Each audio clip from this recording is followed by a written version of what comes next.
പ്രിയപ്പെട്ടവരെ, ഇന്നും നമ്മൾ സംസാരിക്കാൻ പോകുന്നത് ക്യാമ്പുമായിട്ട് ബന്ധപ്പെട്ട അതിൻ്റെ ബിഹൈൻഡ് ദ സീൻ. നമുക്കറിയാം 33,313 ആളുകളെ ഉൾക്കൊള്ളിച്ച് നടക്കുന്ന ഏറ്റവും വലിയ ഒരു ക്യാമ്പ്. നമുക്ക് തന്നെ അത്ഭുതം ഉണ്ടാവും, ഈ ഒരു ക്യാമ്പ് ഇങ്ങനെയൊക്കെ നടക്കുമോ? യഥാർത്ഥത്തിൽ 33,313 ആളുകൾ രജിസ്റ്റർ ചെയ്തിട്ടുണ്ടോ? നമ്മൾ പലരും പലതിനെയും ഹൈപ്പ് ചെയ്ത് പ്രചരിപ്പിക്കാറുണ്ട്. സമസ്തക്ക് അങ്ങനെ അതിൻ്റെ ആവശ്യമുണ്ടോ? ശരിക്കും എനിക്കും ആ ക്യൂരിയോസിറ്റി ഉണ്ട്. 33,313 ആളുകളെയൊക്കെ നമ്മൾ എങ്ങനെ ഉൾക്കൊള്ളും എന്നതൊക്കെ. എൻ്റെ കൂടെ ഈ ക്യാമ്പിൻ്റെ ഡയറക്ടറായിട്ടുള്ള മുസ്തഫ അഷ്റഫി കക്കുപടി ഉസ്താദുണ്ട്. നമുക്ക് ഉസ്താദിനോട് തന്നെ നേരിട്ട് ചോദിക്കാം. ഉസ്താദെ, നമ്മളിതിന് മുൻപും ഒരു വീഡിയോ നമ്മൾ ചെയ്തു പോയി. പക്ഷേ ഇപ്പം ഞാൻ പറഞ്ഞ പോലെ തന്നെ എനിക്കും ഭയങ്കരമായ ഒരു ആകാംക്ഷയുണ്ട്. ഈ 33,313 ആളുകൾ ഈ ക്യാമ്പിൽ എത്തുമോ? 33,313 ആൾ എത്തും, തീർച്ചയായിട്ടും എത്തിരും. ഇത്ര നമ്മൾ ആത്മവിശ്വാസത്തോട് പറയാൻ കാരണം, സാധാരണ നമ്മൾ ക്യാമ്പ് പ്രഖ്യാപിച്ചു കഴിഞ്ഞാൽ ആ പ്രഖ്യാപനം മാത്രം ഉണ്ടാവാറില്ല. പിന്നെ രജിസ്റ്റർ ചെയ്യുന്നവർ ചെയ്യുന്നു, ഇല്ലെങ്കിൽ ഇല്ല. ഇപ്പോൾ ഒരു 10,000 പറഞ്ഞാൽ ചിലപ്പോൾ 5,000 വരും, ചിലപ്പോൾ 7,000 വരും, അത്ര ഉണ്ടാവാറുള്ളൂ. ഇതങ്ങനെയല്ല. നമ്മൾ 33,313 എന്നുള്ളത് കൃത്യമായിക്കൊണ്ട് തന്നെ പ്ലാൻ ചെയ്തു. അതിനാദ്യമായിക്കൊണ്ട് നമ്മൾ രജിസ്ട്രേഷൻ സംഘടിപ്പിച്ചു. അങ്ങനെ റേഞ്ച് മുഖേന രജിസ്ട്രേഷൻ ചെയ്തു. പിന്നെ SKSൻ്റെ ദായി മുഖേന രജിസ്ട്രേഷൻ ചെയ്തു. അങ്ങനെ കൃത്യമായി കൊണ്ട് കണക്ക് നമ്മുടെ കയ്യിലുണ്ട്. 36,000-ഓളം ആളുകൾ രജിസ്റ്റർ ചെയ്തു. നമ്മൾ കമ്പ്യൂട്ടർ ചെയ്ത ആളുകൾ ഉൾക്കൊള്ളിക്കാൻ പറ്റാതിരിക്കുന്നത് പ്രശ്നമല്ല. അതെ, അങ്ങനെ വന്നപ്പോൾ നമ്മൾ ചെയ്തത് ഈ 36,000 ആളുകളെ നേരിട്ട് വിളിച്ചു എന്നുള്ളതാണ്. ഇതാണ് ഇതിൻ്റെ ക്യാമ്പിൻ്റെ ഏറ്റവും വലിയ പ്രത്യേകത. ഫോണിൽ വിളിച്ചു, ഓരോരുത്തരും നേരിട്ട് വ്യക്തിപരമായി വിളിച്ചിട്ടുണ്ടാവും. അത് ചില ആളുകൾ നിങ്ങൾ ഇപ്പോൾ ഓരോ ആളുകൾ ചോദിച്ചാൽ ചില ആളുകൾ 6-7 പ്രാവശ്യം വിളിച്ചൊക്കെ ഉണ്ടായിട്ടുണ്ടാവും. ആദ്യം ഞങ്ങൾ ചെയ്തത് ഈ 36,000-ഓളം ആളുകൾ ഉണ്ടോ ഇല്ലെന്ന് ഉറപ്പുവരുത്തി. അല്ലാതെ കേവലം ഇത് വെച്ച് ഞങ്ങൾ ഡാറ്റ ശേഖരിച്ച് ബാഡ്ജ് അടിച്ചതല്ല, ഉറപ്പുവരുത്തി. അതിലൊരുപാട് സംവിധാനം ഞങ്ങൾ ഏകദേശം 3 മാസത്തോളമായി ഇതിൻ്റെ പിന്നിലാണ്. 3 മാസത്തോളമായി. അന്ന് അത്ര നേരത്തെ തുടങ്ങുമെന്ന് ഞങ്ങളോട് ചോദിച്ചു, എന്തിനാണ് ഇത്ര നേരത്തെ തുടങ്ങുന്നത്? അന്ന് ഞങ്ങൾ പ്ലാൻ ചെയ്തിരുന്നു, ഇത് കേവലം ഒരു കണക്കാവരുത്, ഒരു പറച്ചിലാവരുത്. അങ്ങനെ ഒരു 3 മാസത്തോളം രാവും പകലും എന്ന് പറയാം. പല ദിവസം ഞങ്ങൾ 1 മണിക്കൂർ കുറേ ഉണ്ടാവും. ഈ ഞങ്ങളെന്ന് പറയുമ്പോൾ ഉസ്താദിൻ്റെ ഒരു നേതൃത്വത്തിൽ ബാക്കിയുള്ളവർ ആരാണ്? ഉസ്താദിൻ്റെ ദർസിലുള്ള കുട്ടികൾ എത്ര പേരുണ്ട്? അതിൽ ഉസ്താദിൻ്റെ ദർസിൽ നിന്നാണ് ഇത് നടന്നിട്ടുള്ളത്. അതിൻ്റെ ഏകീകരണം, അതിൻ്റെ ഓൺലൈൻ വർക്ക്ഷോപ്പ്, ക്യാമ്പ് സമിതി, അങ്ങനെ നല്ല ടീം എല്ലാവരും വർക്ക് ചെയ്യുന്നുണ്ട്. പക്ഷേ ഇത്തരം വർക്കുകൾ ഇപ്പോൾ എല്ലാവർക്കും ചെയ്യാൻ കഴിയില്ലല്ലോ. അല്ല, വേറെ ഇല്ലാത്തതുകൊണ്ടല്ല. അവരൊക്കെ നമ്മളിതിൻ്റെ ക്യാമ്പ് സമിതി എല്ലാ സപ്പോർട്ടും ചെയ്യുന്ന ടീമാണ്. എല്ലാ അർത്ഥത്തും നമ്മൾ സഹകരിക്കുന്ന ടീമാണ്. പക്ഷേ ഇത്തരത്തിലുള്ള വർക്കുകളൊന്നും ഇപ്പോൾ അവരെ കൊണ്ട് ചെയ്യാൻ കഴിയില്ലല്ലോ. സ്വാഭാവികമാണ്. രാത്രി ഇരിക്കണം, ഉറക്കമൊഴിക്കണം, വിളിച്ചുകൊണ്ടിരിക്കണം, വിളിച്ച ആളുകൾ ഡാറ്റ കളക്ട് ചെയ്യണം. ആ ഡാറ്റ നമ്മളെ സൈറ്റിൽ കയറ്റി അപ്ലോഡ് ചെയ്യണം. അവരുടെ ഫോട്ടോ ശരിയാക്കണം, എഡിറ്റ് ചെയ്യണം. ഇങ്ങനെ വർക്കുകൾ ഒരു രാത്രി 10 മണി വരെ ഞങ്ങൾ പണി വിളിക്കലാണ്. ഓരോരുത്തരെ വിളിച്ചുകൊണ്ടേയിരിക്കും. ഏകദേശം 28 കുട്ടികൾ ഇതിനായിട്ട് മാറ്റി വെച്ചിരുന്നു. അവർക്ക് നമ്മൾ CMO എന്നാണ് പേരിട്ടിരുന്നത്. ക്യാമ്പ് മോണിറ്ററിംഗ് ഓഫീസർ എന്നാണ് അവരുടെ പേര്. Camp monitoring officer. അതെ, CMO എന്നാണ്. ഇതിനൊരു പ്രത്യേകമായ രീതി ഞങ്ങൾ തയ്യാറാക്കിയിട്ടുണ്ട്. ഇതിന് കൃത്യമായൊരു പ്ലാനിങ് ഉണ്ട്. അതായത് ഇപ്പോൾ 33,313 ഒരാൾ നിയന്ത്രിക്കൽ പ്രായോഗികമല്ല, അല്ലെങ്കിൽ 10 ആൾ നിയന്ത്രിക്കലും പ്രായോഗികമല്ല. ഞങ്ങളിതിന് ചെയ്ത രീതി, ആദ്യം മൊത്തം 33,313 3 പന്തലുകളും 3 പവലീനുകളായിട്ട് മാറ്റി. ഇപ്പോൾ നമ്മളിവിടുത്തെ സംവിധാനം അങ്ങനെയാണ്, നിങ്ങൾ കണ്ടിട്ടുണ്ടാവും. 3 പന്തലുകളാണുള്ളത്. അതിൽ ഓരോ പന്തലിന് ഓരോ കോഡ് ഞങ്ങൾ ഇട്ട് കൊടുത്തു. Pavilion IM, pavilion IS, pavilion IH. IM എന്ന് പറഞ്ഞാൽ അത് സർപ്രൈസാണ്. അവിടെ പറയുള്ളൂ. അവിടെ പറയല്ല. ഞങ്ങൾ ക്വിസ് കോമ്പറ്റീഷൻ നടത്തുമ്പോൾ അതിൽ വരും, ചോദ്യം വരും, ആർക്കും കണ്ടെത്താവുന്നുള്ളൂ. അത് വലിയൊരു ആശയമാണ്. വലിയൊരു ആശയത്തിൻ്റെ ഭാഗമായിക്കൊണ്ടാണ് അങ്ങനെ പേരിട്ടിട്ടുള്ളത്. അപ്പോൾ ഈ പവലിയന് ഞങ്ങൾ എന്ത് ചെയ്തു, ഇതിനെ 3 നിയന്ത്രിക്കാൻ വേണ്ടി ഓരോ മെയിൻ ആളുകളെ വെച്ചു. അവരാണ് PN എന്നാണ് അവർക്ക് പേരിട്ടിരിക്കുന്നത്. അതും സർപ്രൈസ് ആണ്. അല്ല, അത് വേണമെങ്കിൽ പറയാം. പവലിയൻ നാവിഗേറ്റർ എന്നാണ് നമ്മൾ. അത് 3 പേരാണ്. അതൊന്ന് ബഹുമാനായ സയ്യിദ് പാണക്കാട് സയ്യിദ് ഹഷർ ഷിഹാബ് തങ്ങൾ, ബഹുമാനപ്പെട്ട സയ്യിദ് മുബഷർ തങ്ങൾ ജമല്ലയിലി, ബഹുമാനപ്പെട്ട സയ്യിദ് ഫഖറുദ്ദീൻ തങ്ങൾ. 3 സയ്യിദന്മാരാണ്. അവരുടെ ചുമതല എന്തായിരിക്കും? അവർക്കാണ് ഒരു പവലിയിൽ ഏകദേശം 11,000-ലധികം ആളുകൾ ഒരു പവലിയിൽ ഉണ്ടാവും. ഈ 11,000-ൻ്റെ പൂർണ്ണമായി കൺട്രോൾ, അവിടെ എന്ത് വിഷയം വന്നാലും അതിൻ്റെ പരമോന്നത അധികാരം അത് ശരിയാക്കേണ്ടതും ആ പ്രശ്നങ്ങൾ പരിഹരിക്കേണ്ടതും ഇവരാണ്. പക്ഷേ ഇവർ നേരിട്ട് ഇടപെടുക എന്നുള്ളതല്ല. ഇവരവിടെ ഇരിക്കുന്നു. ഇവരോട് ഇരുന്നാൽ മതി. 3 സയ്യിദ്മാരോടെ ഇരിക്കുന്നു. അവർക്ക് സപ്പോർട്ട് ചെയ്യാൻ SPN എന്ന് പറയുന്നത് PN സപ്പോർട്ട് ചെയ്യുന്ന ആൾക്കാരാണ്. 3 പേരുണ്ട്, പ്രഗത്ഭരായ 3 ആളുകൾ അതിന് ചുമതലപ്പെടുത്തിയിട്ടുണ്ട്. അവരെ കീഴിലായിക്കൊണ്ട് ഒരു പവലിയനിൽ 3 പേരുണ്ടാവും ഇവരെ സഹായിക്കാൻ. അല്ലല്ല, ഒരു പവലിയനിൽ ഇവർക്ക് സപ്പോർട്ടിന് ഓരോരുത്തരുണ്ടാവും. അപ്പോൾ ഒരു 3 PN ഉണ്ടാകും, 3 SPN ഉണ്ടാകും. അതിൻ്റെ കീഴിലായിക്കൊണ്ട് ഇപ്പോൾ നമ്മൾ 3 പവലിയൻ തിരിച്ചു. ഓരോ പവലിയനിലും ഇവരെ കീഴിൽ 11 CN ഉണ്ടാവും. 11 CN എന്ന് പറയുന്നത് CN എന്ന് പറഞ്ഞാൽ നമ്മൾ ഈ ഒരു പവലിയനിൽ 313 ക്ലസ്റ്ററാണുള്ളത്. 313 ക്ലസ്റ്റർ എന്ന് പറഞ്ഞാൽ ഒരു ക്ലസ്റ്ററിൽ 106 ആളാണ് ശരാശരി. ഇടയ്ക്ക് ചോദിച്ചോട്ടെ, 313 ക്ലസ്റ്റർ എന്ന് പറഞ്ഞു, അതേ ഒരു നിരയിൽ 313 ആണോ, അങ്ങനെ എന്തെങ്കിലും കണക്കാക്കിയിട്ടുണ്ടോ? അല്ല, 313 പറഞ്ഞാൽ 3 പവലിയൻ കൂടിയിട്ടാണ് 313 ക്ലസ്റ്റർ. ഒന്നിൽ 111 എന്നുള്ള രീതിയിൽ അല്ല, ഒരു പവലിയൻ 104, 2 ഭാഗത്തുള്ള പവലിയൻ 104 വീതം, സെൻട്രത്തെ പവലിയൻ 105, അങ്ങനെ മൊത്തം 313 പവലിയൻ ക്ലസ്റ്ററാണ്. 313 ക്ലസ്റ്ററാണ് നമുക്കുള്ളത്. ഈ ഒരു ക്ലസ്റ്ററിൽ ശരാശരി 106 ആളാണ് ഉണ്ടാകുക. ചിലർ കുറച്ച് കൂടും, ചിലർ കുറച്ച് കുറയ്ക്കും, സ്വാഭാവികമാണ്. നമ്മൾ ഓരോ റേഞ്ചത്തേക്ക് ആളുകൾ എടുത്ത് വരുമ്പോൾ ചിലപ്പോൾ എണ്ണം തേക്കാൻ വേണ്ടി അപ്പുറത്ത് എടുത്തുകൊണ്ടേക്ക് വരുമ്പോൾ അങ്ങനെ ഉണ്ടാവും. ഈ 106 ആളിൽ തന്നെ 33 പേര് നാസിഹ്യങ്ങളാണ്. നമ്മുടെ ഇതുവരെ ദായി എന്ന് പറഞ്ഞാൽ നാസിഹ് എന്നുള്ള പേരിലാണ് ഇനി അറിയപ്പെടുക. ബാക്കി നാസി എന്ന് പറഞ്ഞാൽ ഗുണകാംക്ഷി എന്നാണ്, എല്ലാവരോടും ഗുണം പ്രതീക്ഷിക്കുന്ന, എല്ലാവരും നന്മ ആഗ്രഹിക്കുന്ന ഒരാൾ ആശയത്തിലാണ്. 33,13 ആളുകൾ അല്ല, 10,013 അവരാണ്. അല്ല, അവരാണ് 33 പേര് ഇതും ഒരു ക്ലസ്റ്റർ ഉണ്ടാവും.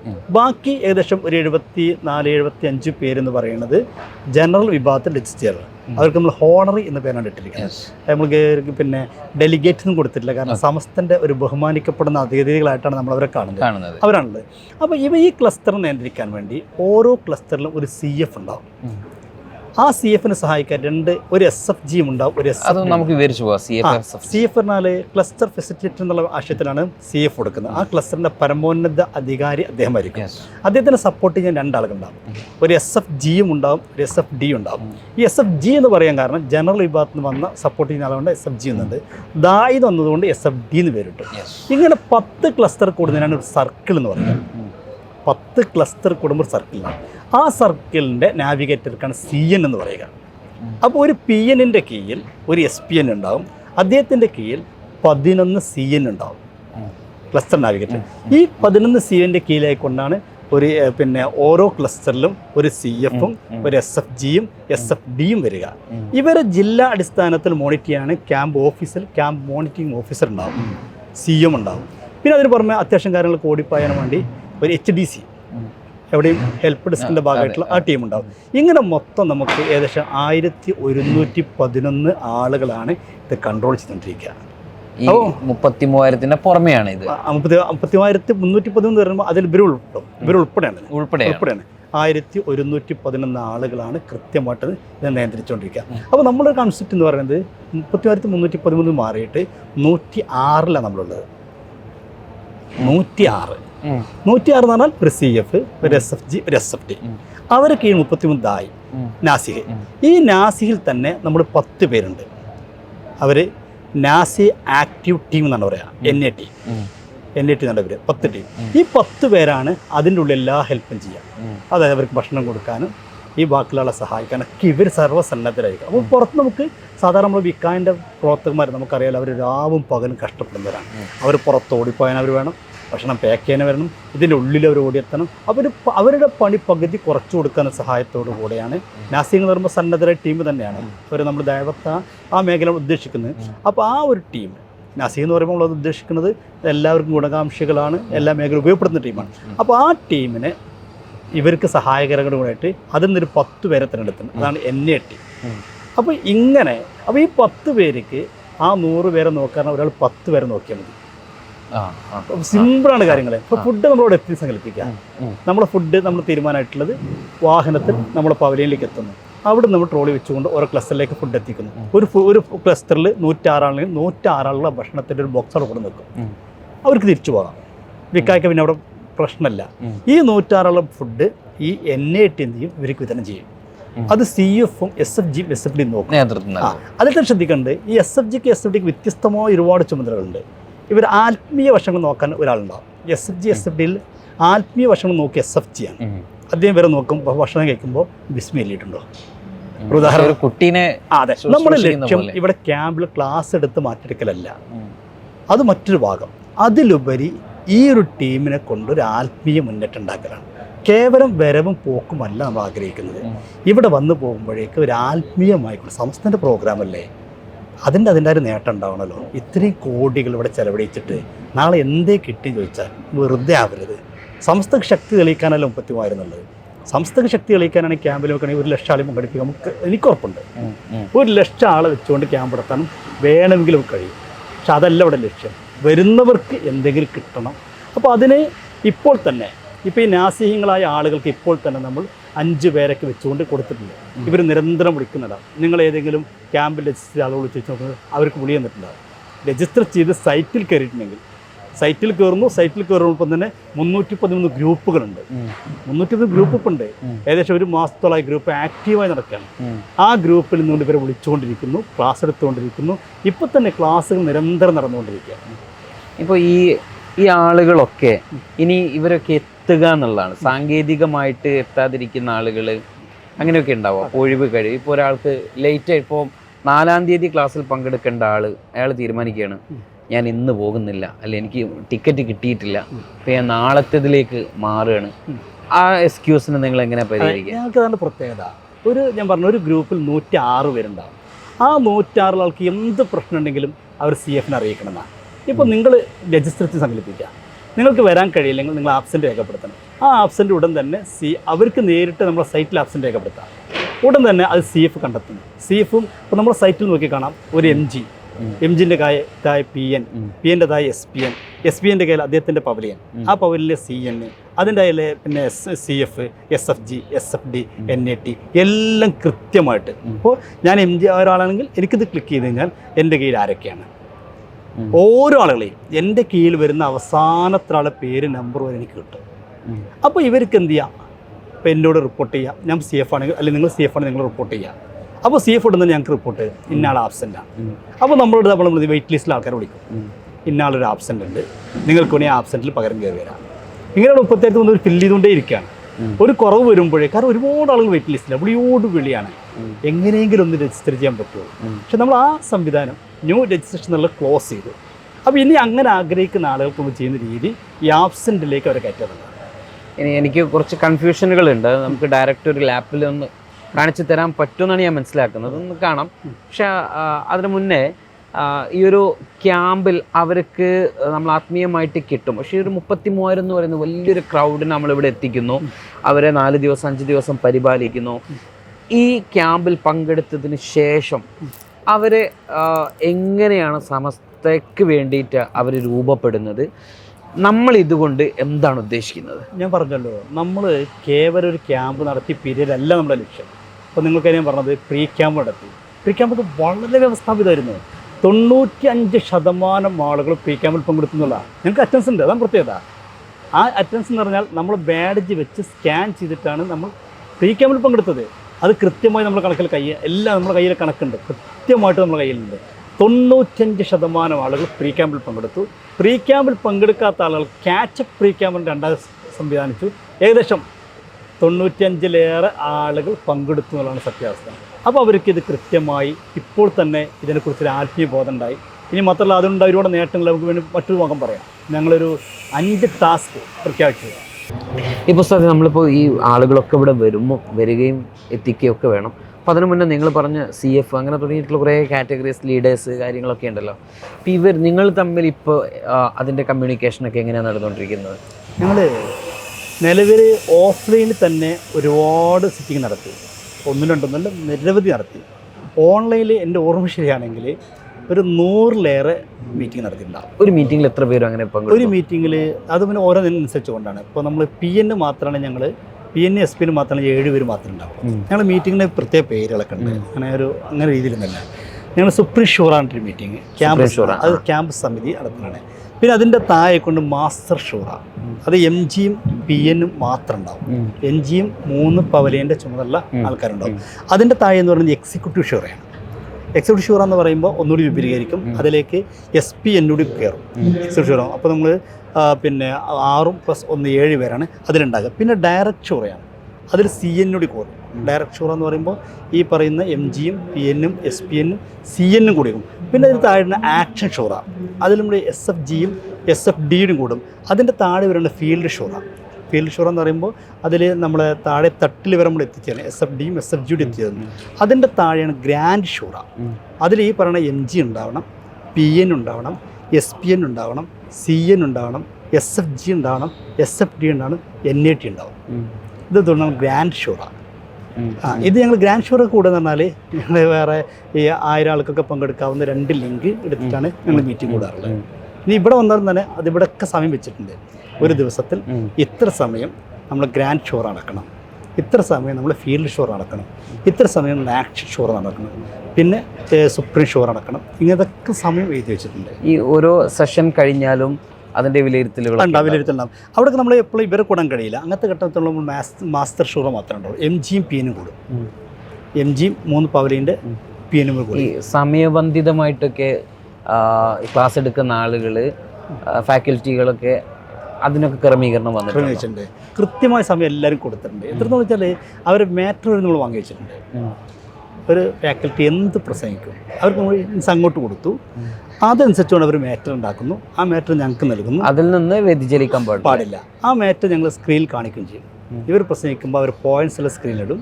നിശ്ചയ സമയം വെച്ചിട്ടുണ്ട്. സമയത്തിൻ്റെ മുന്നേ അവർക്ക് നമ്മൾ മുന്നറിയിപ്പ്. എത്ര സെഷൻ ആയിരിക്കും ഇതിൽ വരുന്നത്? സെഷൻ എന്ന് പറഞ്ഞാൽ 3 ദിവസങ്ങളിലായിട്ട് നമ്മൾ പ്രോഗ്രാം നടക്കുന്നത്. 3 ദിവസങ്ങളിൽ 3 പേരിലാണ് ആദർശം, വിശുദ്ധി, നൂറ്റാണ്ട് എന്നുള്ള പേരാണ് മെയിൻ സ്റ്റേജിൽ നടക്കുന്നത്. പിന്നെ വേദി 2, വേദി 3 നടക്കുന്നുണ്ട്. അപ്പോൾ 3 വേദികൾ നമ്മൾ പ്രോഗ്രാം നടക്കുന്നു. ഇവിടെ വേദി 1 ആദ്യത്തെ ദിവസം നമ്മൾ ആദർശം എന്നുള്ള പേരിൽ, 2ാം ദിവസം പിന്നെ ആദർശം, വിശുദ്ധി എന്നുള്ള പേരിൽ, 3ാമത്തെ പേരിൽ നൂറ്റാണ്ട്. നമ്മളെ പ്രമേയത്തെ 3 സെഷനാക്കിയാണ് മാറ്റിയിട്ടുള്ളത്. പിന്നെ ആദ്യത്തെ ദിവസം പറഞ്ഞ നമ്മൾ ഉദ്ഘാടന സമ്മേളനം കഴിഞ്ഞാൽ വ്യാഴാഴ്ച മുഴുവൻ ദായിമാർക്ക്, നാസ്തികൾക്ക് മാത്രമുള്ള പ്രോഗ്രാമാണ്. അന്ന് രാത്രി വരെ ഒരു ആത്മീയ ദ്വാ സമ്മേളനം നടക്കും. വ്യാഴാഴ്ച രാത്രി നടക്കും. പിന്നെ വെള്ളിയാഴ്ച ഉച്ചവരും ഇവർ മാത്രമേ ഉണ്ടാവും. നാസ്തികങ്ങൾ 10313 ഉണ്ടാവുള്ളൂ. പിന്നെ വെള്ളിയാഴ്ച 4 മണിക്ക് ശേഷമാണ് ബാക്കിയുള്ളവർക്ക് എത്തിച്ചേരുക. അന്നാണ് നമ്മുടെ ക്യാമ്പിൻ്റെ ഉദ്ഘാടന സമ്മേളനം നടക്കുന്നത്. ഇപ്പം ഞാൻ വളരെ പ്രധാനപ്പെട്ട ഒരു ടാസ്കിനെ കുറിച്ച് കേട്ടോ. എന്തൊരു ടാസ്ക് കൊടുത്തിട്ടുണ്ട്, ഒരു 5-10 ടാസ്ക് ഉണ്ട്, അത് കഴിച്ചിട്ട് ഇവിടെ ആളുകൾ വരാകൂ എന്നൊക്കെയുള്ള ഒരു വാർത്ത ഞാൻ കേട്ടു. ശരിക്കും നമ്മൾ കൊടുത്ത ടാസ്ക് ആണോ അത്? അങ്ങനെ ഒരു ടാസ്ക് ഉണ്ടായിരുന്നു? എത്ര എണ്ണം കൊടുത്തിട്ടുണ്ട്? അപ്പോൾ നിങ്ങളിപ്പോൾ സ്വാഭാവികമായിട്ടും ഈ CFും അങ്ങനെ തുടങ്ങിയ ആളുകളൊക്കെ അത് അന്വേഷിക്കുന്നുണ്ടാവുമല്ലോ. അന്വേഷണങ്ങൾക്ക് അവരൊക്കെ ചെയ്തിട്ടുണ്ട് എന്ന ഫീഡ്ബാക്കുകളൊക്കെ വന്നു തുടങ്ങിയോ? ഇനി അങ്ങനെ ടാസ്ക് പൂർത്തീകരിക്കാത്ത ആൾ ഇവിടെ വരാൻ പാടുണ്ടോ? എന്താണ് ഈ ടാസ്ക്? ബാക്കി കാര്യങ്ങളിലേക്ക് ഞാൻ നേരത്തെ പറഞ്ഞിരുന്നു, നമ്മൾ ക്യാമ്പ് കേവലം ഒരു ക്യാമ്പ് നമ്മൾ പ്ലാൻ ചെയ്തിട്ടില്ല. വരിക പോവുക നമ്മൾ പ്ലാനിലില്ല. നമ്മൾ ഉദ്ദേശിക്കുന്ന ക്യാമ്പിൻ്റെ മുമ്പ് തന്നെ ഒരുപാട് നന്മകൾ നടക്കണം. അപ്പോൾ നമ്മൾ അതിൻ്റെ ഭാഗമായിക്കൊണ്ട് ഒരു സ്പിരിച്വൽ ജേണി എന്ന് പറഞ്ഞ ഒരു ആത്മീയ യാത്ര, രഹ്ലത്തുൽ ഈമാൻ. നമ്മളിവിടുത്തെ CFും ഇവർ നമ്മളൊരു കുടുംബമായി മാറണം. ഒരു CFിൻ്റെ ഞാൻ പറഞ്ഞു 106 ആളുണ്ടാകും. അവർ ആത്മീയ ബന്ധം ഉണ്ടാകാൻ വേണ്ടി ഈ CF ഒന്നിടവിട്ട ദിവസങ്ങൾ ക്ലാസ് നടക്കുന്നു. ആ ക്ലാസ് കഴിഞ്ഞാൽ അതിലേക്ക് ഒരു ക്വിസ് കോമ്പറ്റീഷൻ നടത്തും ഓൺലൈനായിട്ട്. ഇനി അതിലെ വിഷയങ്ങൾ വെച്ച് ഇവിടെ നമ്മൾ ക്വിസ് കോമ്പറ്റീഷൻ നടത്തും. ഈ ക്ലാസ് എടുത്തു കഴിഞ്ഞാൽ ഉടൻ തന്നെ CF നമ്മുടെ സൈറ്റിൽ കയറി അറ്റൻഡൻസ് രേഖപ്പെടുത്തണം. എല്ലാ ദിവസവും കൃത്യമായി നടക്കുന്നത്. പ്രത്യേകത ഞാൻ പറഞ്ഞൊരു 3 മാസക്കാലമായി ഇതിൻ്റെ പിന്നിലാണ് ഞങ്ങളെല്ലാവരും ഉണ്ട്. അത് കൃത്യമായി പ്ലാൻ ചെയ്ത് പോകുന്നുണ്ട്. അങ്ങനെ തന്നെ ഭംഗിയായിട്ട് പോകുന്നുണ്ട്. പിന്നെ അതിൻ്റെ പുറമെ ഈ ആത്മീയ യാത്രയ്ക്ക് പുറമെ മറ്റൊന്നാണ് 5 പാത്സ് എന്ന പേരിൽ 5 ടാസ്കുകൾ. നമ്മൾ ഉദ്ദേശിക്കുന്നത് ഹയറിൻ്റെ 5 വഴികൾ എന്നതാണ്. 5 വഴികൾ നമ്മൾ ഉദ്ദേശിക്കുന്നത്: 1 കാരുണ്യം, 2 സ്വാന്തനം, 3 വിദ്യാഭ്യാസം, 4ാമത്തത് സാമൂഹ്യം, 5ാമത്തെ പരിസ്ഥിതി. ഇത് 4 പ്രഖ്യാപിച്ചു കഴിഞ്ഞു. അൽഹംദുലില്ലാഹ് വൻ വിജയമാണ്. വൻ വിജയം പറഞ്ഞാൽ നമ്മളിത് കൊട്ടിഘോഷിച്ചിട്ടൊന്നുമില്ല. 1ാമത്തെ പ്രഖ്യാപിച്ചത് 3313 കരുണകൾ എന്ന ആശയമാണ്. അതിനോട് ക്യാപ്ഷൻ കൊടുത്തത് 1 ഡെലിഗേറ്റ് 1 കിറ്റ് എന്നുള്ള ആശയം കൊടുത്തത്. ഒരു ഡെലിഗേറ്റ്, ഇവിടെ വരുന്ന ഒരു പ്രതിനിധി, ഏറ്റവും ചുരുങ്ങിയത് ഒരു പാവപ്പെട്ടന് വീട്ടിൽ കയറിയിട്ട് എന്തെങ്കിലും ഒന്ന് കൊടുക്കുക. പക്ഷെ കേവലം കൊടുക്കലല്ല നമ്മൾ പറഞ്ഞത്. ആ വീട്ടിലേക്ക് കയറുമ്പോൾ എന്താ മര്യാദ പാലിക്കണം, അതൊക്കെ അതിൻ്റെ നമ്മൾ പഠിപ്പിക്കാം. എന്താണ് ഒരു വൃത്തം നമ്മൾ പൂർത്തിയാക്കുമ്പോൾ ഇത്ര മാത്രം പഠിച്ചിട്ട് കാര്യമില്ല, വരച്ചിട്ട് കാര്യമില്ല. അത് കൊടുക്കുമ്പോൾ ഇവിടെ എത്തണം, അത് പൂർത്തിയാവും. ഈ പലപ്പോഴും എന്താ സംഭവിച്ചാൽ വലിയ സമ്പന്നരായ ആളുകൾ അവരുടെ സമ്പത്തിൻ്റെ വലിയ തുക കൊടുക്കുന്നുണ്ട്. പക്ഷെ അവർക്കറിയുന്നില്ല ഇത് കൊടുക്കുന്നതിൻ്റെ ഗുണം എന്താണെന്ന് നേരിട്ട് അറിയുന്നില്ല. ഇപ്പോൾ ഞാൻ ഇതിൻ്റെ അനുഭവം പറയാം. നമ്മൾ ഓരോ ഫീഡ്ബാക്ക് ദിവസം ചോദിക്കാറുണ്ട്. പക്ഷെ നമ്മൾ ഒരു നിബന്ധന വെച്ചിരുന്നു, കൊടുക്കുന്ന ഒരാൾ ഫോട്ടോ എടുക്കാൻ പാടില്ല. വാങ്ങുന്ന ഒരാളുടെ ഫോട്ടോ കൊടുക്കുന്ന ഒരാൾ എടുക്കരുത്. കൊടുക്കുന്ന സാധനം ഫോട്ടോ എടുക്കാൻ പറഞ്ഞു. ഞങ്ങൾക്ക് എത്ര ഫോട്ടോസാണ് വന്നറിയുമോ? എത്ര വലിയ കിറ്റുകൾ, 10,000 രൂപ വില മതിക്കുന്ന കിറ്റ് കൊടുത്തിട്ടുണ്ട്. ഞങ്ങൾ പറഞ്ഞത് ഏറ്റവും ചെറുത് കൊടുക്കാനാണ്. ചെറുത് മീൻസ് നമ്മൾ ഉദ്ദേശിക്കുന്നത് ഇവരൊന്ന് കയറി ചെല്ലണം. കയറുമ്പോൾ ഒരു വീട്ടിലേക്ക് കയറുമ്പോൾ എന്താ പാലിക്കണം? ഏറ്റവും മനോഹരം എന്ന് തോന്നുന്ന സംഭവം കൊടുക്കണം. വീട്ടിൽ കയറുമ്പോൾ എന്ത് പാലിക്കണം? വീട് വാതിൽ തുറന്നാൽ പോലും കയറി ചെല്ലാൻ പാടില്ലെന്ന ഖുർആൻ്റെ അധ്യാപനം അങ്ങനെയാണ്. വീട്ടിൽ കയറുമ്പോൾ മര്യാദ പാലിക്കാണ്ട് ആ വീട്ടുകാരെ സമ്മതം മേടിക്കണം. അത് ബെല്ലടിക്കുക, അവർ വന്നാൽ ആണുങ്ങളാണെങ്കിൽ കൈപിടിക്കുക, സലാം പറയുക, മുഖത്തോട് മുഖം നോക്കുക, ആ ഒരു സ്നേഹം കൊടുക്കുക, എന്നിട്ട് അവരുടെ സന്തോഷങ്ങളെ പങ്കിടുക, എന്നിട്ട് പറയണം, കൊടുക്കുന്ന ആൾ പറയണം, ഇത് നിങ്ങളുടെ അവകാശമാണ്, എൻ്റെ ഔദാര്യമല്ല. പലപ്പോഴും അങ്ങനെയാണ് ആയിപ്പോകുന്നത്. സമ്പന്നത ഔദാര്യമായിട്ടാണ് തോന്നുന്നത്. അങ്ങനെയല്ല, ഇത് അള്ളാഹു അവർക്ക് കൊടുത്തത്. അങ്ങനെ ഖുർആൻ്റെ ആയത്തിൻ്റെ ഒന്മാ റസക്കിനാഹും ഏൽപ്പിക്കും, നാം കൊടുത്തതെന്നാണ് അവർ കൊടുക്കുന്നത്. അപ്പോൾ റബ്ബ് കൊടുക്കാൻ വേണ്ടി നമ്മളെ ഏൽപ്പിച്ചു. ആ ഒരു ബോധത്തോടു കൂടെ കൊണ്ടുപോയി കൊടുക്കുമ്പോൾ ഫീൽ ചെയ്യും. ഇപ്പോൾ കൊടുത്തതിന് ശേഷം നമുക്ക് ഫീഡ്ബാക്ക് കിട്ടിയപ്പോൾ വലിയൊരു സംഭവം ഞാൻ പറയട്ടെ. ഫീഡ്ബാക്ക് കിട്ടിയപ്പോൾ ആ ഫീഡ്ബാക്കിൽ ഓരോരുത്തരുടെ വോയിസുകൾ, അതിൽ കണ്ണിറഞ്ഞ രംഗങ്ങളൊക്കെ ഉണ്ട്. ഒരു വലിയ സമ്പന്നം പറയാണ്, ഞാൻ പോയി കാശ് കൊടുത്തു, ഞാൻ ഇതുവരെ കൊടുത്തയക്കലായിരുന്നു. നേരിട്ട് കൊടുത്തപ്പോൾ ആ ഒരു പാവപ്പെട്ട കുടുംബത്തിൻ്റെ പ്രയാസം എനിക്ക് ബോധ്യമായി. ഞാൻ ആ കുടുംബത്തെ എല്ലാ മാസം അവർക്ക് ആവശ്യമായ കിറ്റ് ഞാൻ കൊടുക്കും. ഇതെന്തുകൊണ്ടുണ്ടായി ചോദിച്ചാൽ ഇവർ നേരിട്ട് അങ്ങനെ വന്ന് ഇപ്പം ഇന്നലെ നമ്മളെ ക്യാമ്പിൽപ്പെട്ടൊരു പ്രതിനിധി പറഞ്ഞത്, ഞാനൊരു കുടുംബത്തിന് ഒരു വീട് കൊടുക്കുന്നുള്ളതാണ്. മാഷാഅല്ലാഹ്. ഈ ക്യാമ്പിൻ്റെ ഭാഗമായിട്ട് 920 സ്ക്വയർ ഫീറ്റ് വലിപ്പമുള്ളൊരു വീട് ഞങ്ങളിപ്പോൾ ഔട്ട് ചെയ്തിട്ടില്ല, നിങ്ങൾ ചോദിച്ചുകൊണ്ട് പറയാണ്. മാഷാഅല്ലാഹ്. ഇങ്ങനെ ഒരുപാട് കാര്യം. ഇത് നമ്മുടെ സമ്മേളനത്തിൻ്റെ ഗിഫ്റ്റ്. നിങ്ങൾ ചിന്തിച്ച് നോക്കും, നിങ്ങൾ 100 കിറ്റ് കൊടുത്തവരുണ്ട്, 200 കിറ്റ് കൊടുത്തവരുണ്ട്. ഇതൊന്നും നമ്മൾ പത്രത്തിൽ കൊടുത്ത പബ്ലിസിറ്റി എങ്ങനെ ആക്കാൻ ആഗ്രഹിക്കുന്നില്ല, വ്യക്തികളും പറയാൻ ആഗ്രഹിക്കുന്നില്ല. ചില നമ്മൾ പറയുന്നത് മാത്രം. ശരാശരി ഒരാൾ ഒരു കിറ്റ് കൊടുത്ത് സങ്കല്പിക്കുക. ഞാൻ 10,000 കൊടുത്തിട്ടുണ്ട്, 1,00,000 കൊടുത്തിട്ടുണ്ട്. ശരാശരി 1000 രൂപയുടെ കൊടുക്കാത്തവരുണ്ടാവട്ടെ, ഇല്ലെന്ന് പറയുന്നില്ല, നമുക്കിപ്പോൾ എല്ലാവരും നോക്കാൻ കഴിയില്ല. അപ്പോൾ ശരാശരി 1000 രൂപ വെച്ച് ഒരു കിറ്റ് ഒരാൾ കൊടുത്ത് സങ്കല്പിച്ചാൽ തന്നെ 3 കോടി രൂപയിലധികം ജീവകാരുണ്യ പ്രവർത്തനം. അങ്ങനെയാണ് ഇവരിവിടെ വരുന്നത്. അതാണ് ഞാൻ പറഞ്ഞത്, ഒരു ആത്മീയ സദസ്സാണ് ഇത്, കേവലം ഒരു ക്യാമ്പല്ല. രണ്ടാമത്തേത് 3313 കെയർ എന്നാണ്. അതായത് സ്വാതന്ത്ര്യമാണ് ഉദ്ദേശിക്കുന്നത്. അത് ഇപ്പോൾ നമ്മുടെ വീടുകളിലൊക്കെ രോഗികളുണ്ട്, പ്രായം ചെന്നവരുണ്ട്. ഈ പ്രായം ചെന്നവരുടെ ഈ രോഗിയുടെ ഏറ്റവും വലിയ ടെൻഷൻ, ഈ കിടപ്പ് രോഗികളെ ഞാൻ പറഞ്ഞത്, സാധാരണ രോഗികളെ, അവർക്കൊന്നും അവരുടെ സങ്കടം പറയാൻ ആളില്ല. ഇപ്പോൾ പ്രായം, ഇപ്പോൾ എൻ്റെ വല്യമ്മയൊക്കെ ജീവിച്ചിരുന്ന സമയത്ത് ഞാനിങ്ങനെ പോയിരുന്നു. വല്യമ്മക്ക് ഭയങ്കര ഇഷ്ടമാണ്, അവരോട് പഴയ പാട്ടൊക്കെ പാടാൻ പറയും, പഴയ കഥയൊക്കെ പറഞ്ഞു. അവർക്ക് അന്ന് ഇരുന്നെടുത്ത് 10 പറഞ്ഞു. ഇത് നമ്മൾ ഇവരോട് പറഞ്ഞത്, 10 മിനിറ്റ് നിങ്ങൾ ഒന്നും ചെയ്യണ്ട, 10 മിനിറ്റ് ഇരുന്ന് കൊടുക്കുക. അത് അപ്പോൾ പോയി വന്നൊരു പറയാണ്, രോഗികളും പ്രായമുള്ള ആൾക്കാർ വല്യപ്പാരൊക്കെ എന്നെ പൊട്ടിക്കരയാണ്, എന്നെ കേൾക്കാൻ ഒരാളുണ്ടായല്ലോ. അവരാഗ്രഹിക്കുന്ന അത്രേ ഉള്ളൂ, അവർക്കൊന്നും കൊടുക്കണ്ട. നമ്മൾ പറഞ്ഞു കൊടുക്കാൻ പറഞ്ഞിട്ടില്ല അപ്പോൾ, പക്ഷെ അപ്പോൾ പോയവരും കൊടുത്തവരുണ്ട്. അവിടെ പോയി അപ്പോൾ അവിടെ നിന്ന് പറയും, രോഗിയാണെങ്കിൽ ആ രോഗിയുടെ അടുക്ക് പോകുമ്പോൾ എന്താണ് ചൊല്ലേണ്ടത്, ഒരു രോഗിയുടെ അടുക്കിരുന്ന് എന്ത് ചെല്ലണം, അത് നമ്മൾ ക്ലാസ് എടുത്ത് കൊടുത്തിട്ടുണ്ട്. ഈ ക്ലാസ് എടുത്ത് കൊടുത്തിട്ടാണ് ഇവർ പോകുന്നത്. അപ്പോൾ എന്ത് ചെല്ലണം എന്ന് അവർക്കറിയും, എന്താണ് അവർ പറയേണ്ടത്. അങ്ങനെ 10 മിനിറ്റ്. അതായിരുന്നു 33,000 രണ്ടാമത്തെ നമ്മൾ ടാസ്ക്. മൂന്നാമത്തത് 33,313 ഇഖ്റ എന്നുള്ളതാണ്. 1 ഡെലിഗേറ്റ് 1 ബുക്ക് എന്നുള്ളതാണ്. ഒരു ഡെലിഗേറ്റ് ഒരു ബുക്ക് കൊടുക്കുക എന്നുള്ള ആശയം പറഞ്ഞു. പക്ഷെ ആ ബുക്കല്ല, അത് വിദ്യാഭ്യാസ സമരത്തെ പ്രോത്സാഹിപ്പിക്കണം ചെയ്തായിരുന്നു. സംസ്ഥാനത്തിൻ്റെ വലിയ നയമാണല്ലോ. സംസ്ഥാനം എന്ന് പറഞ്ഞാൽ വിദ്യാഭ്യാസത്തിന് ഏറെ പ്രാധാന്യം കൊടുക്കുന്ന ഒരു സംവിധാനമാണല്ലോ. അപ്പോൾ അത് കൊടുക്കാൻ പറഞ്ഞപ്പോൾ അൽഹംദുലില്ലാ വളരെ സന്തോഷം എന്ന് പറയാം. എത്ര എൻ്റെ കയ്യിലുണ്ട് ഫീഡ്ബാക്കുകളുണ്ട്. ഓരോ CF മാരും ഇട്ടിരുന്നു, നമുക്ക് തെളിവുകളുണ്ട്, CF മാർ ഇട്ടിരുന്നാണ്.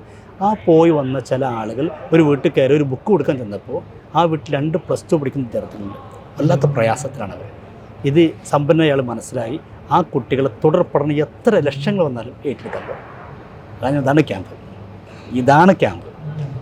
ഒരു വീടായി, അല്ലാതെ ഒരു ആൾക്കൂട്ടമല്ല നമ്മൾ ക്യാമ്പോട് ഉദ്ദേശിക്കുന്നത്. ഇതാണ് ക്യാമ്പ്. ഇപ്പം തന്നെ നമുക്കൊരു 3 കോടി രൂപയുടെ ചുരുങ്ങിയത് സങ്കല്പിക്കാൻ പറ്റുന്നു. ഒരു വീടായി, വിദ്യാഭ്യാസമായി. അത് ഇങ്ങനെ ഒരു ബുക്ക് മാത്രമല്ല, ഞാൻ ഒരാളെ പറഞ്ഞതാണ്. നാലാമത്തെ നമ്മളെ പ്ലാൻ നമ്മൾ നടപ്പിലാക്കിയത് 33,313 മസ്ലഹ എന്നാണ്. ഒരു സാമൂഹ്യ ഒരു വിഷയമാണ്. അപ്പോൾ നമ്മൾ ആദ്യം ജീവകാരുണ്യം പറഞ്ഞു, സാന്ത്വനം പറഞ്ഞു, വിദ്യാഭ്യാസം പറഞ്ഞു. നാലാമത്തെ മസ്ലഹ, അത് സാമൂഹ്യ വിഷയം. എത്രയോ കുടുംബങ്ങൾ പിണങ്ങി നിൽക്കുന്നുണ്ട്. ഇപ്പോൾ ക്യാമ്പിൽ വരുന്ന ആൾക്കാർ തന്നെ ഒരു 3 ദിവസത്തിലധികം ഒരു മുസ്ലിം പിണങ്ങി നിൽക്കാൻ പാടില്ല, തെറ്റി നിൽക്കാൻ പാടില്ല. അപ്പോൾ ക്യാമ്പിൽ വരുന്ന പ്രതിനിധി അങ്ങനെ ആവരുത്, അവരെല്ലാവരും സ്നേഹം പങ്കിട്ട് വരണം. അപ്പോൾ നമ്മൾ പറഞ്ഞതാണ്, നിങ്ങളങ്ങനെ പിണങ്ങി നിൽക്കുന്നുണ്ടെങ്കിൽ നിങ്ങൾ സ്വയം മസ്ലഹത്താവുക. നിങ്ങളോട് കയറി ചെല്ലൂ, എന്തിനാ മടിക്കുന്നത്, എന്തിനാ നമ്മൾ അഹങ്കാരികൾ നടക്കേണ്ട ആൾക്കാരല്ലോ. അങ്ങനെ ആരെങ്കിലും തെറ്റി നിൽക്കേണ്ടി അവർ പോയി മസലഹത്താകുക. ഇനി അങ്ങനെ തെറ്റാത്ത ഒരാളാണെങ്കിൽ അവർ തൊട്ടപ്പുറത്ത് വീട്ടിൽ ആരെങ്കിലും പിണങ്ങി നിൽക്കുന്നുണ്ടെങ്കിൽ പോയി മസലഹത്താക്കുക. അള്ളാഹ്ക്ക് ഇഷ്ടമുള്ള കാര്യമാണ്, ഏറ്റവും ഇഷ്ടമുള്ള കാര്യമാണ്. രണ്ടാളുകൾ പിണങ്ങി നിൽക്കുമ്പോൾ അവിടെ പോയിക്കൊണ്ട് സ്നേഹം പറഞ്ഞു കൊടുക്കുക. ഇതൊക്കെ നമ്മൾ ക്ലാസ് എടുത്ത് കൊടുക്കുന്നത്, ഇതിൻ്റെ വിഷയങ്ങളൊക്കെ ക്ലാസ് എടുത്ത് കൊടുക്കുന്നത്, മാറ്റർ എഴുതി കൊടുക്കുന്നത്, എല്ലാം ചെയ്യാറുണ്ട്. ഇങ്ങനെ 4 എണ്ണം കഴിയും. നമ്മളൊരു ഹജ്ജിനൊക്കെ പോകുന്ന സമയത്ത് എല്ലാം പൂർത്തീകരിച്ച് അതുപോലെ ഇങ്ങോട്ട് വരണം. അതെ, ഇനിയിപ്പോൾ ഞങ്ങൾ പറഞ്ഞിട്ടുണ്ട്, ഇന്നലെ നമ്മൾ കൊടുത്തിരുന്നു, വെള്ളിയാഴ്ച നമ്മൾ കൊടുത്തിരുന്നു. എല്ലാവരും ഇന്നലെ ഖബർ സിയാറത്ത് ചെയ്യണം. വാപ്പാര് മരണപ്പെട്ടു പോയി, വാപ്പമാർ, ഉമ്മമാർ, കുടുംബങ്ങൾ അവിടെയൊക്കെ സിയാറത്തിന് വന്നാൽ മതി.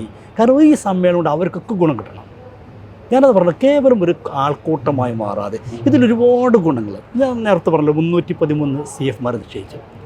സത്യത്തിൽ ഈ 313 CF കൂട്ടത്തിൽ ക്ലസ്റ്ററിൽ തന്നെ നല്ല പ്രഗത്ഭരായ ആളുകളുണ്ടാകും. പക്ഷെ നമ്മൾ തിരഞ്ഞെടുത്തൊക്കെ സാധാരണക്കാരായ പ്രഭാഷകരായ ആളുകളെ അവർ നമ്മൾ വേറെ ലക്ഷ്യമാണ്. നമുക്ക് വേറെ ലക്ഷ്യം എന്നാൽ ഇവരൊക്കെ രംഗത്ത് കൊണ്ടുവരിക. അപ്പോൾ ഇവർ ദിവസം ക്ലാസ് എടുക്കുന്നു, അവസരങ്ങൾ സൃഷ്ടിക്കുക എന്നുള്ളത്. അപ്പോൾ ഒരുപാട് പുതിയ ടീം കയറി വരുന്നു, നല്ല സന്നദ്ധ ടീം കയറി വരുന്നു, പ്രഭാഷകർ കയറി വരുന്നു, ഒരുപാട് ആളുകൾ സമൂഹത്തിലേക്ക് അടുക്കുന്നു, ഒരുപാട് ആളുകൾ ജീവകാരുണ്യ പ്രവർത്തന മേഖലയിൽ ഇറങ്ങുന്നു, ഒരുപാട് ആളുകൾ വിദ്യാഭ്യാസ മേഖലയിൽ ഇറങ്ങുന്നു, ഒരുപാട് ആളുകൾ സാന്ത്വന മേഖലയിൽ ഇറങ്ങുന്നു.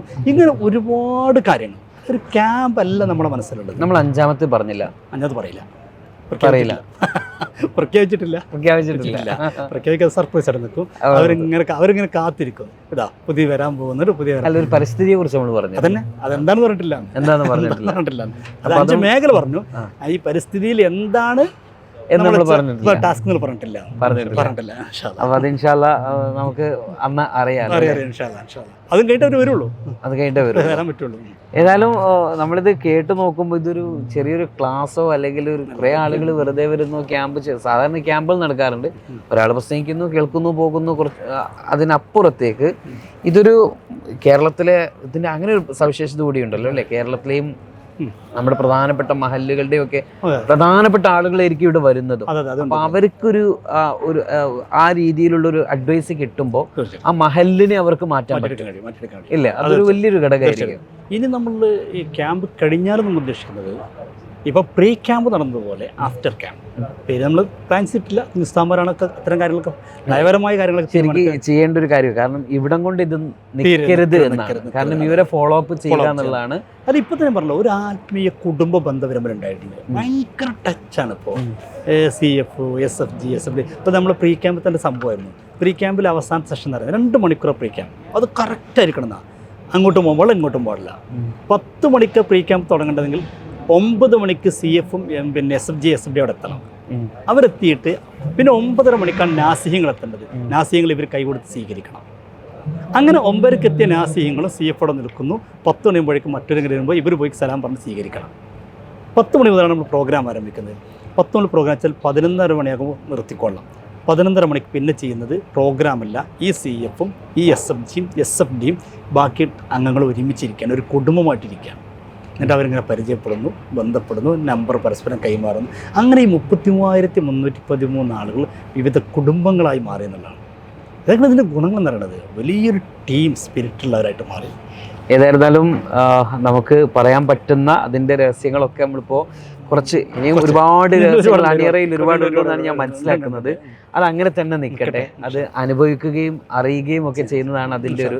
ഏതായിരുന്നാലും പ്രേക്ഷകർക്ക് പലപ്പോഴും നമ്മുടെ ഈ വാർത്തകളൊക്കെ കൊടുക്കുമ്പം ഇതിൻ്റെ അടിയിലൊക്കെ കമൻ്റായിട്ട് വന്ന ആളുകൾ ഒരുപാട് കൗതുകങ്ങൾ ചോദിക്കുന്നുണ്ട്.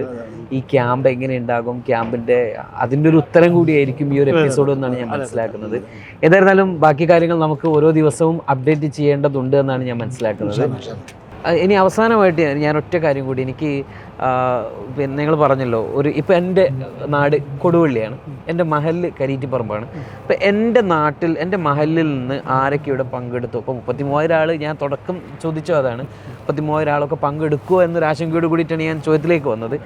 അല്ലെങ്കിൽ അവരൊക്കെ നമ്മൾ ചുമ്മാ പറയുന്നതാണോ എന്നുള്ളത്, ചുമ്മാ പറയുന്നതാണോ അല്ലേ എന്നുള്ളത് എനിക്കൊന്ന് കാണിച്ചു തരാൻ പറ്റും? തീർച്ചയായിട്ടും. എനിക്കല്ല, പ്രേക്ഷകർക്ക് ആർക്കും. ഇപ്പം ഇന്നലെ ഒരു ടീം ഇവിടെ വന്നിരുന്നു, എന്നോട് ചോദിച്ചു, ഇതൊരു സാധാരണ പറയും 10,000 എന്ന് പറഞ്ഞാൽ 5,000-ക്കല്ലേ വരാറുള്ളൂ, അതുപോലെ ഒരു പുറത്തൊരു 33,000. ഞാൻ പറഞ്ഞു, നിങ്ങളെ നാടേതാ, നിങ്ങളെ നാട്ടിലെ ഏത് മഹല്ലെന്ന് എത്ര ആണെന്ന് ഞാൻ പറഞ്ഞുതരാം. നിങ്ങൾക്ക് 33,313 എണ്ണം ഓരോന്ന് കാണിച്ചു തരാം. അല്ല ലോഡ്ജിൽ നമ്പർ ഇട്ടതുപോലെയല്ല, ലോഡ്ജ് ഇടുമ്പോൾ ഒന്നാം നിലയിൽ മൊത്തം 101 തുടങ്ങും, രണ്ടാം നിലയിൽ 201 തുടങ്ങും എന്നപോലെ പാലക്കാട് ജില്ല തുടങ്ങും 101, മലപ്പുറം ജില്ലയ്ക്ക് 200. അങ്ങനെയല്ല ഇത്. ഓരോ ജില്ലയിൽ എത്ര പേരുണ്ട് കൃത്യമായ കണക്കുണ്ട്.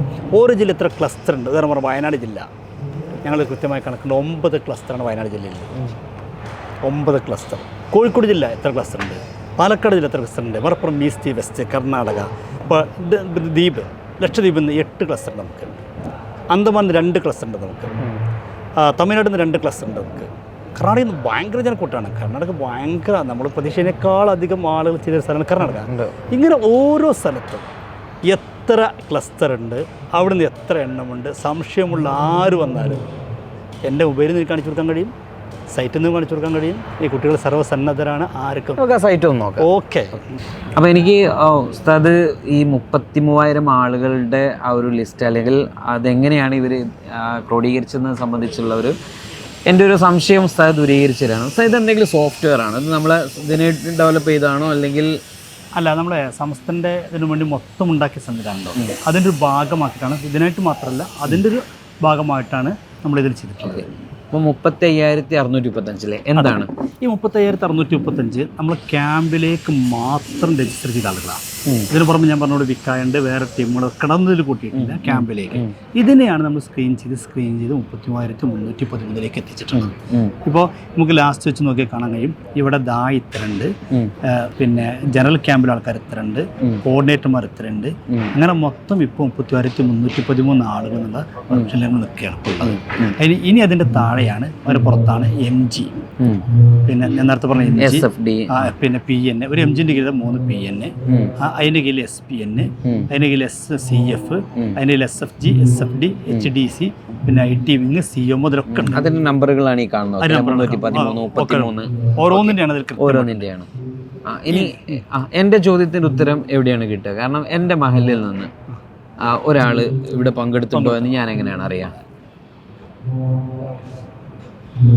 ഇപ്പം നമുക്ക് ഓരോ കോർഡിനേറ്റർമാരുടെ കീഴിലാണ് ഓരോരുത്തരുണ്ടാവുക, ഓരോ ഭാഗത്തുള്ള ആൾക്കാരുണ്ടാവും.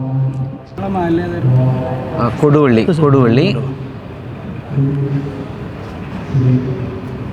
അപ്പോൾ ഇതിനകത്ത് ആളുകളുണ്ടാകും. ഇതിനകത്തുണ്ടാവും ഓരോ മഹല്ലത്തെ ആളുകളുണ്ടാകും, ഓരോ ജില്ല തിരിച്ചുണ്ടാകും, ഓരോ മേഖല തിരിച്ചുണ്ട്, റേഞ്ച് അടിസ്ഥാനത്തിലുണ്ട്. എല്ലാ ഭാഗങ്ങളും തിരിച്ചുകൊണ്ടാണ് ഇതിലുള്ളത്. അതൊന്ന് സെർച്ച് ചെയ്താൽ നമുക്ക് ഓരോന്ന് കിട്ടും. നമ്മൾ കൊടുത്ത പേര് കൃത്യമായിട്ടാണെങ്കിൽ അതേ രൂപത്തിൽ കിട്ടും.